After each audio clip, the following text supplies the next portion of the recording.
The buying and selling process is stressful enough, then sometimes the homeowner or the buyer can make it even more complicated. So joining us now with some ways to help solve some of those common frustrations is real estate agent Cara Ameer. Thank you so much for being here. Hello.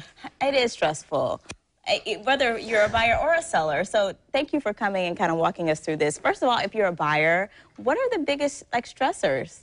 Well, some of the frustration points for buyers, one is extreme markup. Buyers want move-in ready, but they don't want to pay an outrageous price for a house that's already been fixed up. So sellers need to understand that that buyer is looking at what the seller paid for the property and, when they bought it, and trying to get a gauge of really how much did they spend on these upgrades in the house, because they're willing to pay a fair value, but they don't want to pay an outrageous markup that's not in line with comparables. And I know staging is a big part of it, but it can also be a big frustration as well.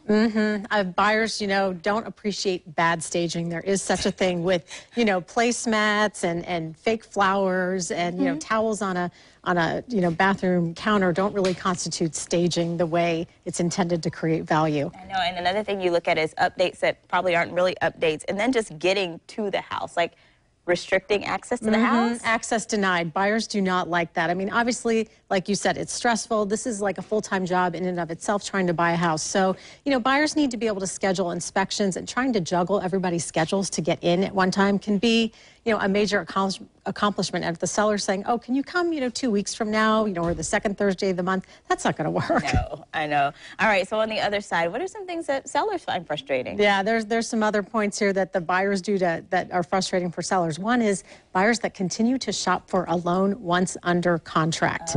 Yeah, that's a big no-no. When you're making your offer, you're submitting a lender letter, the seller has a reasonable expectation that that letter is from the actual lender doing the loan. And what about delays? I mean, from the appraisal, the inspections, get it done. Yeah, sellers get very frustrated when that buyer is delaying scheduling the inspections, telling them what kind of repairs they want done, not having that appraisal ordered, because that seller needs to know, hey, I'm taking my house off the market. Is this deal moving forward or not? Yeah, they need to know. What about when it comes to negotiations?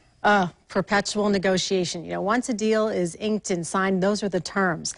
And outside of renegotiation points based on the home inspection or appraisal, that's it. And so what gets sellers frustrated is when they're starting to ask for things like, oh, can the flat screen TV stay? And what about that patio furniture outside? When none of that was discussed, up front, and there was nothing signed about that. So you just kind of have to leave it alone, like where it stands is where it stands.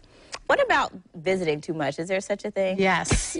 Frequent visits are a big, agitation point. It's one thing to come for your inspections, and of course the buyer's going to get a walkthrough, but wanting to bring multiple contractors for lots of visits and, oh, can my interior designer come? That's really not appropriate, especially because that seller's now going to be undoing their house at some point because they have to move and they're under the gun. Yeah. So, they really don't feel good with a buyer walking through a house that's kind of all now in disarray with boxes and piles of things everywhere. Yeah, so how do you recommend, on both sides, is there a way to kind of work through these frustrations or in a way that's peaceful for everybody? Well, having a good agent on both sides is really key, because they are your coach as a buyer and seller as to what the rules of the road are and what you can expect. And so, that's really, the key, so you know what to do or what not to do and how to best do it. Yeah. What do you think, is it for buyers and sellers, what's the climate like now for the beginning of the year? What have you noticed? Well, the market is ramping up. It's getting very accelerated because we're coming into our prime season here in Northeast Florida. Our busiest times start about now, and we're kind of off and running for the year now, well into the spring. Gotcha. Well, a lot to think about as we get into that busy season. Thank you so much for joining us and for giving us these pieces of advice. It was a lot.